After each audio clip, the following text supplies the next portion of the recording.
Hey there, new teacher. Welcome to video number 2 inside of So You're a new Sunday school teacher. This is my vlog series that gives you a raw look into my assignment and the first several weeks of being a brand new Sunday school teacher. It is my hope that sharing my journey with you will give you tips and tools that will be helpful as you are building out your programming as a new Sunday school teacher, not just on the front side, which is where I happen to be, but even into the first couple of weeks of my teaching. I will continue to vlog so that you see the actual successes or failures or whatever is up ahead, the things that we'll have to work on. I want to make sure that you know and see that it is all very real, and we're all working really, really hard in our new assignments. So in my last video, I talked about just sort of how I was thinking about it, just the whole feeling of the assignment. And now that I've had some time to process through that, I'm probably thinking what you're thinking. What am I doing? What have I gotten myself into? And as much as I love Sunday school, this is like huge. And so I want so very much for this to be successful. I have met with my superintendent, I've met with pastor, and I understand the goals. And so now you're actually catching me in my office. I'm just having a little work session here. This is normally where I make videos, but just sort of thinking about the overall strategy of now communication. And that's what this vlog is really about, is sharing the communication strategy with you as you are looking at, and again, my advice in these vlogs is speaking from a place of someone who has a brand new class. But even if you're a new teacher to a new class, I would honestly think about rebranding and coming in fresh with something that says there is something different about this class. There's something to look forward to. So I think you have the opportunity to use this in a very similar way. And so there are really 3 things I want to share with you today, in terms of where I am right now and some things that you should likely be thinking about. The first is we've got a message that we have to get out there. And so you want to think about, who is the message going to? What do you want the message to be? And how are you going to get the message out there? The first thing I want to talk to you about is prospecting. And in my meeting with the superintendent, one of the things that we talked about was, again, the why. Why does this class exist? Because that really tells me who I'm going after. And we literally sat there and made a list. My church is not super large, so that's kind of an advantage because we can look around and see, these are the people ideally that you're going after, and they fit inside of a certain demographic age-wise. And also they are people that are not in Sunday school today. And so literally made a list with people that I want to be sure that I am targeting. Targeting is going to be a couple of things. Targeting with our materials, that'll be like marketing materials. And then I'm going to be very honest with you. I am now approaching those people and kind of saying, it's coming, it's coming. I need you to get ready. We got 30 days. It's coming. And I'm already starting to talk to those people. The other thing, because I have a couple of weeks before we actually launch, is that I have the advantage now of sort of sitting back in service and looking to see, who didn't I see in class this morning? Who don't I already have on my list? And you want to do the same. Make sure that you're looking around. You've got to keep your eyes peeled for every opportunity. And do not negate the visitors. If you see visitors, they are checking out your church for a reason. Unless they're just in town with a relative, for a weekend. If they are like visiting and they've been visiting for weeks, make sure that you don't exclude them, because they're making an evaluation of your church, and the Sunday school could be a big part of it. So again, that's the prospecting piece. That is figuring out who belongs in your class. Next is, how do you want to reach them? You've got to figure out your how. What works well inside of your congregation? What works well with the people that you're going to serve? And remember, this is not just an assignment. We are serving. So think about how you serve people even in your communication. In my church, electronic communication just works. And that happens in a few ways. So I've got to set myself up in a way that allows me to communicate by social media. So we already have a church social media page. I've gone out now and created a page just for our class. I made it private so that I could add people as they sign up for our class.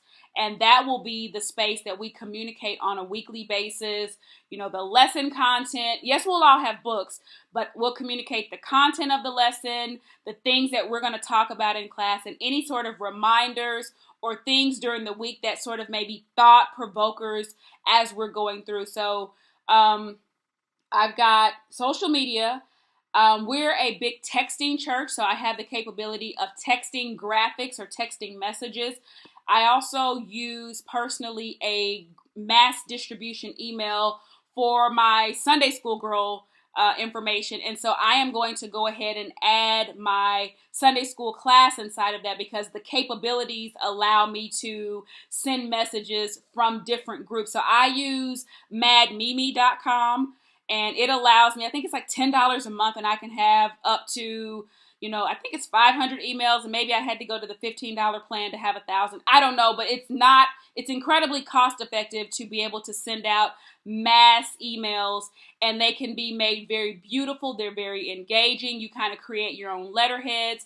So check out Mad Mimi. I don't endorse them. I'm not a sponsor in any way. I don't get anything back. I can just tell you it works for me, and it's very easy and very quick to use. And once you set up certain templates, which is what I will do for our class, then every week you're just updating a template and not having to recreate. And that sort of helps with your branding. And let me just talk about branding for a second. Branding is that it's the visuals. It is the identity that you want your class to have. My class is called the Fireside. And so right now we've identified some clip art that shows a fireplace and a coffee cup. What we're trying to convey is that in this class, it is going to be a relaxed atmosphere. We're going to make it like a fireside chat where everyone is around a particular area and we are talking about a common subject.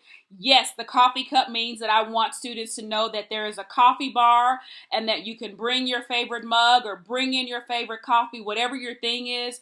That's what we're trying to communicate, and we want them to know that it's a relaxed atmosphere. So think about what your identity is. Like our teen group, which is right next door to us, is called Lit.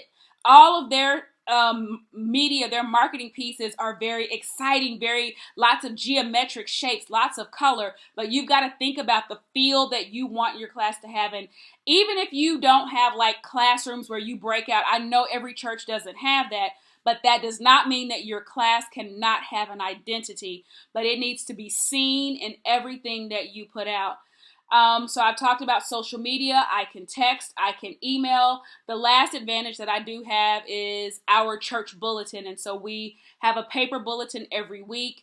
Also, the same information that's in the bulletin is available on the big screen. So we see the screens in the sanctuary. There are screens in the hallway. So in different places in the church, we'll be able to have those visuals out where people can identify that the fireside is coming. It is my plan.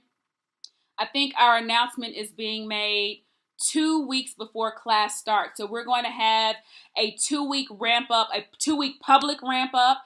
And I will be sure to tell you how we manage through that and kind of what we come up with to share with everyone. But I will let you know this. I've already started on the last thing I was going to tell you was your how. As we're looking at how, we've talked about your how in terms of what medium you may use. But if you desire to do something graphically, let me be the first to tell you I do really simple graphics, but I am not a graphic artist by trade. And so I've learned to use resources that are around me. If you have someone in your church who is really great at graphic design, by all means, use them. Don't overlook teens in your church or college students who may be majoring in graphic design and may have those capabilities. But just in case you don't have them, allow me also to refer you to a site called Fiverr. If you're not familiar with Fiverr.com. Now, I am putting a link below for Fiverr, and you can use my link to get in and literally whatever you want, there is someone on Fiverr who can create it. And I'm not just talking about graphics. I've had a website done on Fiverr before. I do most of my flyers that you see even on my Sunday School Girl site or on my pages. A lot of those are done by Fiverr. You can find graphic designers who will design flyers for you as low as $5, and they will turn them back to you in 24 to 72 hours. You literally have to read, they call them gigs, but you have to read each gig. So for example, pull up Fiverr, click the link below, pull up Fiverr, and you'll see a box that says search. Say you want to have a flyer done. Type in the word church flyer. You're going to see all sorts of opportunities pop up. Click in, because all you're trying to look at is you're finding an artist whose style you like, whose price you like, and whose time frame works for you. And also pay attention to the number of revisions that they'll give you inside of that. So some may say you get 1, it could be 3, it may be unlimited.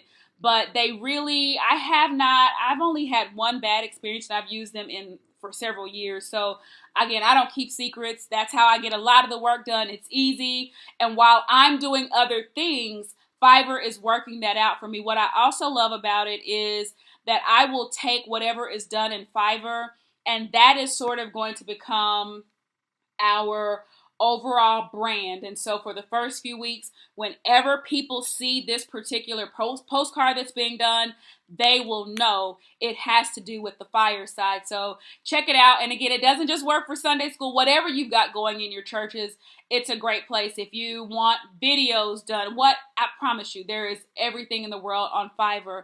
So the 3 things to take away again from this video is your who. Who are you going after? Work on your list. Start prospecting now. Literally make a list. Even if you go to a mega church, make a list of 20 people that you want to target as kind of a core team to be there, and you're going to make sure that you've connected so that they know that you're there. Start to get their buy-in. So that's your who. Your what is what medium are you going to use? In my case, I'm going to use postcards. I'm going to use that postcard in many different ways. I'm going to have a physical postcard. I'm going to have electronic postcards. And then the how is going to be your medium. So are you going to use social media? Yes, I'll be using Facebook and Instagram. Are you going to use email? Yes, I'll be using Mad Mimi and my mass email distribution. Am I going to use text messages? Yes, I am. And I'm going to use that starting 2 weeks out. So think about all of those things and then develop your time frame. Again, you don't want to start too early because you don't want it to be a message where they're like, oh, it's coming in, and they lose kind of interest. But make it hot, make it quick. But most of all, every time you open your mouth about your class, you need to sound excited about it. You are your most convincing person. If you don't sound excited, no one else is going to get excited about the work that you do. So every time you have the opportunity to represent your class, your brand, make sure that you're doing it.